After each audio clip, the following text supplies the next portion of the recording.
이 시간에는 성경 말씀 누가복음 21장 34절로 36절을 중심으로 해서 탐욕을 이기는 방법 두 번째 시간을 갖겠습니다. 알렉산더 대왕이 이스라엘을 정복했을 때 어느 날 유명한 랍비를 찾아갔습니다. 랍비가 대왕에게 무엇을 원하는지를 묻자 알렉산더는 진지한 태도로 말했습니다. 내가 당신에게 원하는 것은 금과 은이 아니요, 금과 은 따위는 내게 필요 없어. 다만 내가 알고 싶은 것은 유대의 이 관습과 정의에 관한 것이요, 무엇이 어떤 것이 당신의 나라의 정의인지 알고 싶을 뿐이요. 마침 이때 중년 농부 두 사람이 난처한 문제로 해결해달라고 랍비를 찾아왔습니다. 한 농부가 친구에게 비료용 쓰레기를 쌌는데 그 비료 속에 값비싼 진주가 나왔습니다. 농부는 이 진주를 친구에게 돌려주려고 했으나 받지를 않았습니다. 고지식하고 선량한 두 농부는 서로 자기 것이 아니라면 서로 상대방이 가져간다 하고 거기다가 결판이 나지 않아서 이렇게 랍비를 찾아온 것이라 말했습니다. 행복한 고민에 한참 고개 숙이고 있던 랍비가 이렇게 말했습니다. 여보시오, 당신에게 장가갈 아들이 있지 않소?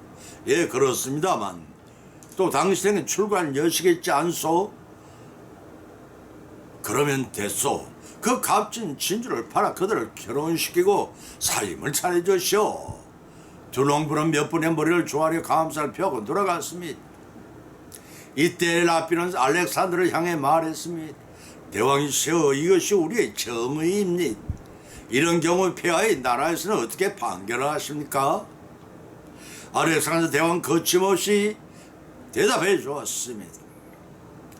그런 어리석은 재판이 어디 있어?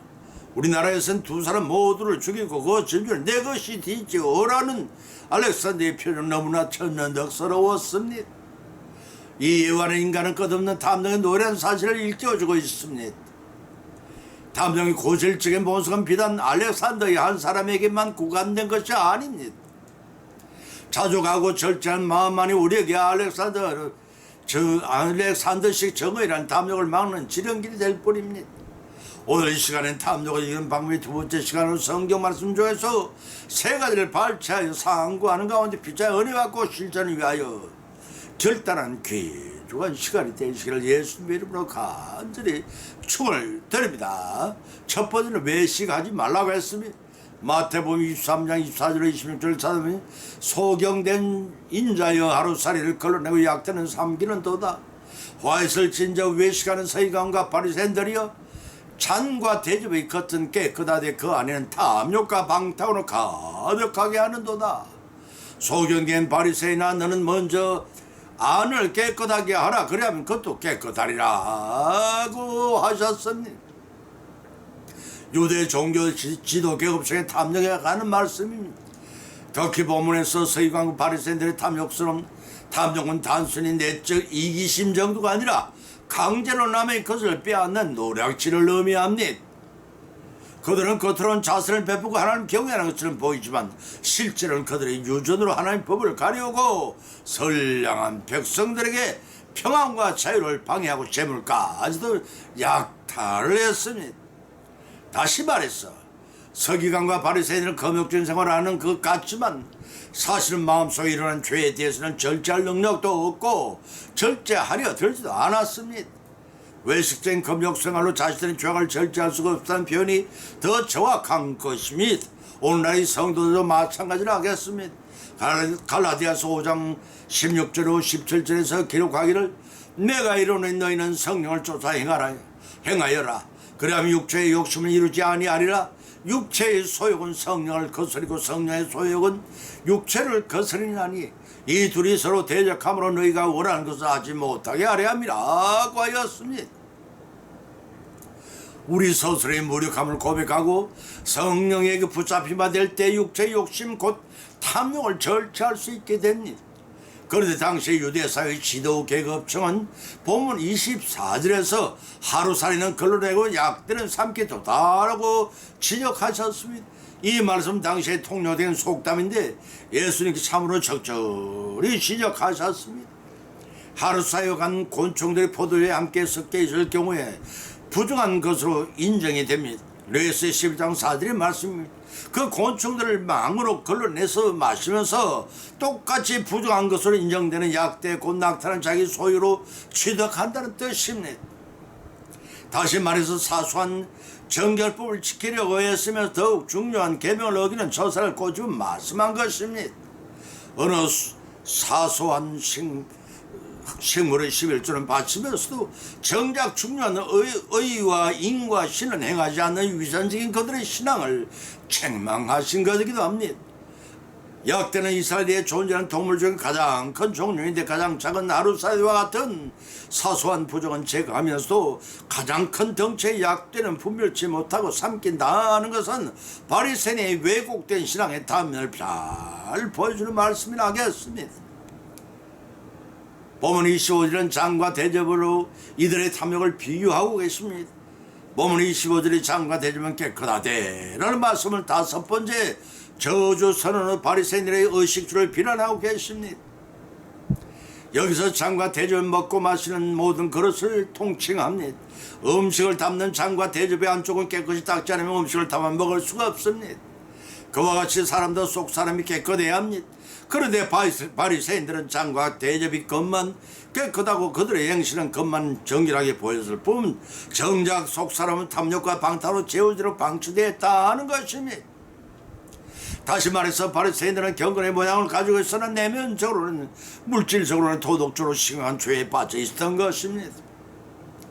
그래서 예수님께서는 본문 26절에서 너는 먼저 안을 깨끗이 하라. 그러면 그것도 깨끗하게 되리라고 말씀하셨던 것입니다.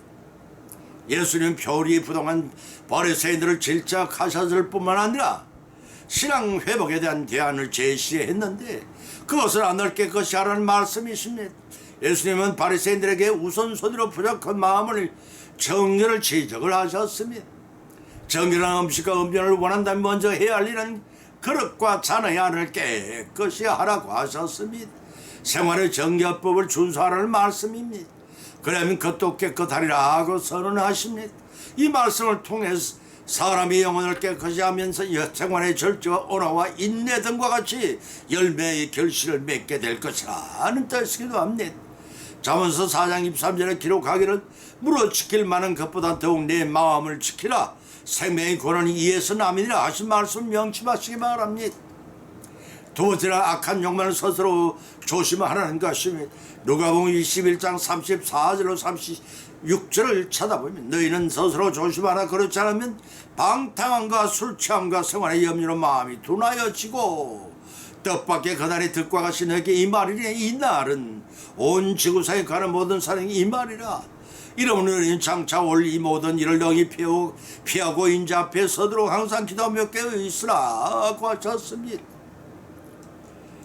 예수님께서는 이미 언급한 예루살렘 멸망과 세상의 종말에 대한 교훈의 결론으로 무화과 나무와 모든 나무 비유를 통하여 종말을 맞이하는 성도의 자세를 교훈하고 계십니다. 보면은 크게 세 부분을 나눌 수가 있습니다. 첫 부분은 29절로 33절로 마지막 때가 있을 여러 징조를 보고 종말의 때와 하나님의 나라가 가까이 왔음을 깨달아야 할 것을 교훈하고 있습니다. 본문에서 예수께서는 종말의 징조에 대해서 매우 상세하게 언급하신 반면에 종말의 시기에 대해서는 일체 침묵을 하고 계신다는 사실입니다. 전지전능하신 주님이십니다. 아마도 성도들에게 예고 없이 도적까지 임할 종말에 대하여 항상 깨어있는 삶을 통해 모두 구원받기를 위함일 것입니다. 유비 무한의 믿음을 살라는 것입니다. 본문의 말씀은 34절로 36절의 두 번째 말씀은 종말의 성도를 주님이 주의해야 할 태도로 교훈하고 있습니다. 다시 말해서 언제 임할지 모르는 종말의 때를 생각하지 않고 육신의 정욕과 세상의 염려로 영적으로 깨어있지 못하면 노아의 때와 같이 피할 수 없는 멸망의 심판을 당하게 될 것이라는 말씀입니다. 제 말이 아니라 누가복음 17장 21, 23절에 35절에 예수님 말씀이십니다. 이러한 본문의 말씀을 통해 두 가지 영적 교훈을 받게 되면 그 첫 번째는 시편 102편 26절과 이사야서 51장 6절 히브리서 1장 11절로 12절 베드로후서 3장 7절에서 기록한 것처럼 조금만에 가는 애원은 반드시 이루어진다는 것입니다. 때문에 성도들이 예민한 영적 안목을 가지고 시대를 분별한 통찰력을 가져야 한다는 것입니다. 두 번째는 갈라디아서 5장 5절 6절과 베드로후서 3장 9절 13절을 통해 주님의 재림에 대한 소망을 가지고 늘 깨어서 준비하는 성도가 되어야 한다는 것입니다. 예수님께서는 천지는 없어지겠으나 내 말은 없어지지 아니라는 누가복음 21장 33절의 말씀을 통해 반드시 언약하신 심판주로 재림하실 것을 선언하고 계십니다. 그래서 보면 33절에 너희는 스스로 조심하라고 경고하셨습니다. 이 말씀은 유대의 종교 지도 계층을 향한 말씀이 아니라 주님을 따르고 주님 말씀을 지키기 원하는 제대로 성도들에게 주신 권면인 것입니다. 여기서 조심하라는 말씀은 단순히 육체적인 경계를 의미하는 것이 아닙니다. 하나님과의 교제를 단절시키기 위해 부단히 애쓰고 노력한 사단의 세력과 맞서기 위해 경건으로 무장하는 영적인 의미를 지니고 있는 것입니다. 전도서 6장 11절의 말씀입니다. 특히 죄의 유혹에 사로잡힌 방탕한 생활과 술 취한과 생활의 염려는 진리를 깨닫지 못하기는 치명적인 장애물로 인해 그 날이 덫과 같이 너에게 이 말이라고 하셨습니다.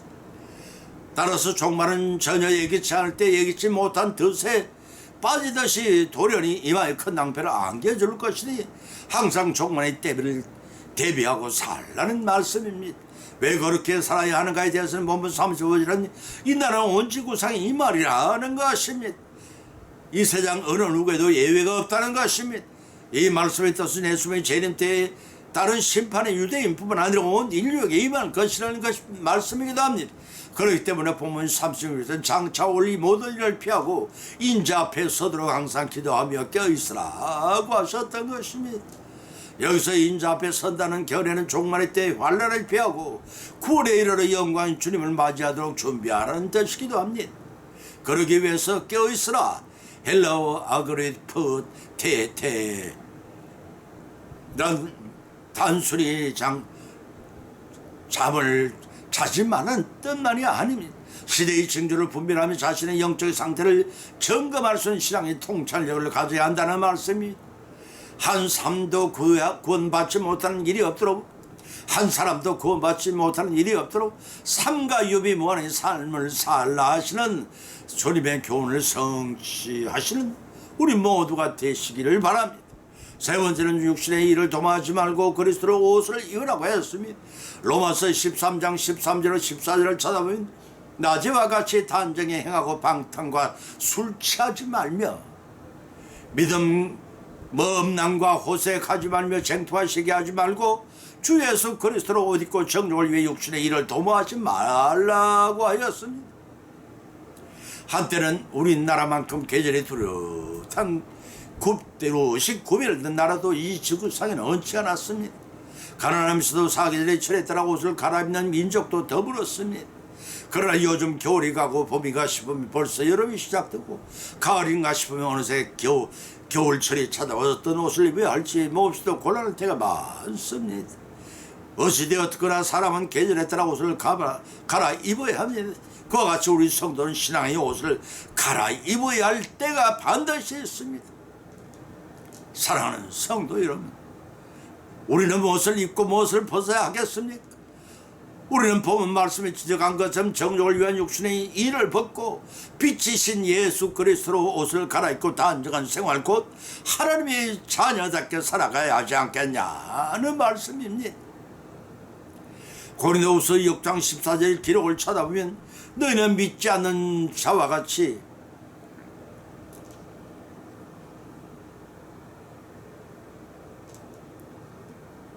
열매 없는 어둠 일에 참여하지만 도리어 책망하라고 하셨습니다. 이 말씀을 통하여 성도는 모름지기 정도를 걷고 복음에 순종하는 신앙의 삶을 살라는 뜻입니다.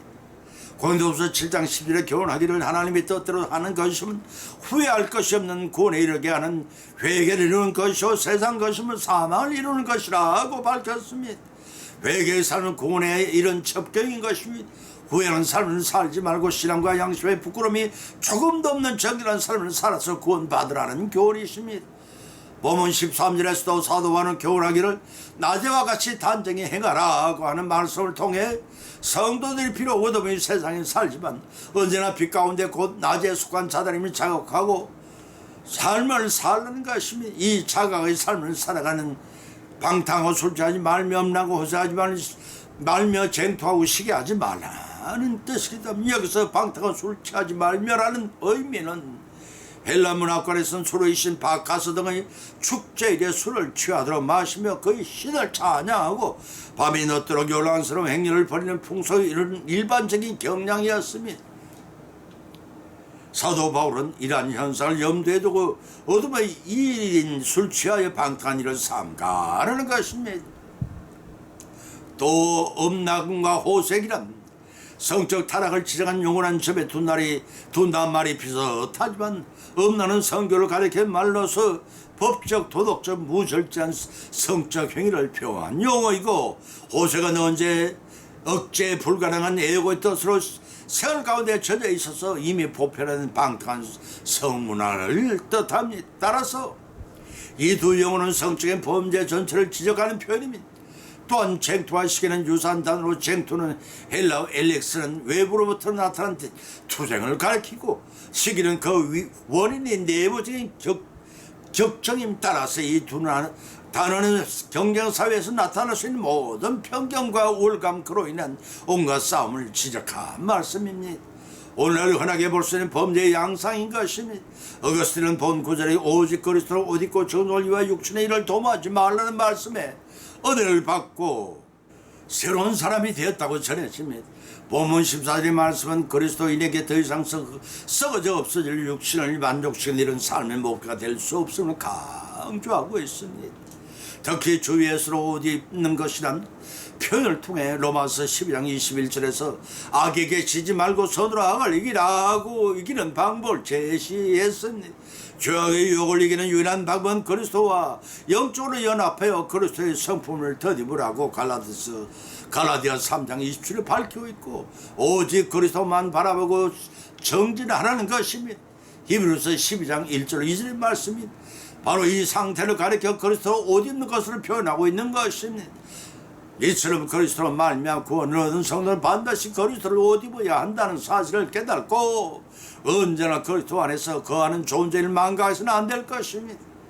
다시 말해서 그리스도 옷 입는 것은 그리스도로 말미암아 새로운 사람의 인격을 삶을 가진 삶을 살라는 것입니다. 주님의 인격을 담고 따르고 품어도 잘 이어져서 도적과 재고 없이 재림하실 주님을 모두 다 익은 열매로 그 믿음으로 추수되기를 예수님의 이름을 간절히 축원을 드립니다. 결론 말씀 오늘의 본 말씀 상관 각자 나름의 은혜를 받고 또한 세 가지 교훈을 받은 줄 압니다. 그 첫 번째는 탐욕을 이기는 방법은 외식하지 않는다는 것입니다. 그 두 번째는 탐욕을 이기는 방법은 시도 때도 없이 분출한 욕망을 조심하라는 것입니다. 그 세 번째는 탐욕을 이기는 방법은 육신의 일을 도모하지 않고 그리스도 옷을 입는다는 것입니다. 이러한 교훈을 받은 것으로 그치지 말고 우리 신세 가운데 실천하여 풍성한 결실을 거둬 천국 곳간에 모두 들어가는 이건 열매와 같이 우리의 신앙생활을 하는 것입니다. 그래야 저와 여러분과 여러분의 자녀들이 이 소망, 저 소망의 전성에서 영생의 복을 모두 성취해 누리시기를 예수님의 이름으로 간절히 축원을 드립니다. 찬송가 406장을 올리겠습니다.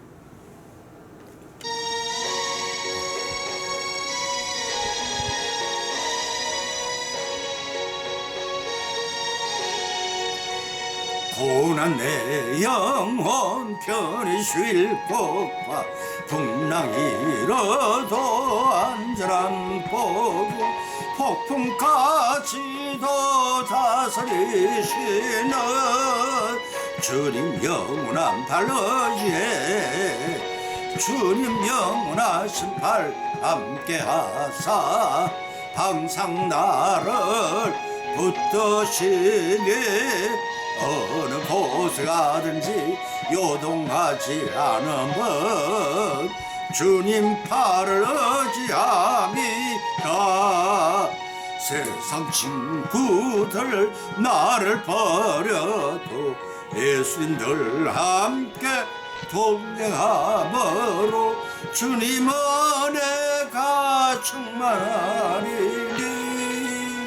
주님 영원한 팔러지에 주님 영원하신 팔 함께하사 항상 나를 붙드시니. 어느 곳 가든지 요동하지 않으면 주님 팔을 의지함이라.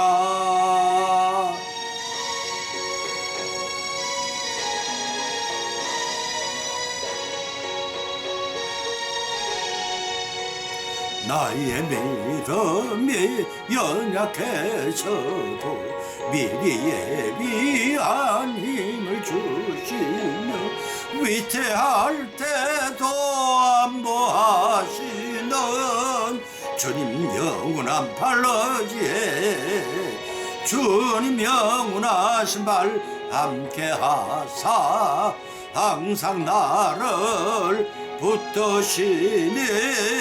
어느 곳에 가든지 요동하지 않으면 주님 팔을 의지함이라. 넘지 못한 것 주께 없으니 나의 일생을 주께 맡기며 나의 모든 짐 대신 지시는 주님 영원한 팔러지에 주님 영원하신 팔 함께하사 항상 나를 붙드시니. 어느 곳에 가든지 요동하지 않으면 주님 팔을 의지함이라. 아멘.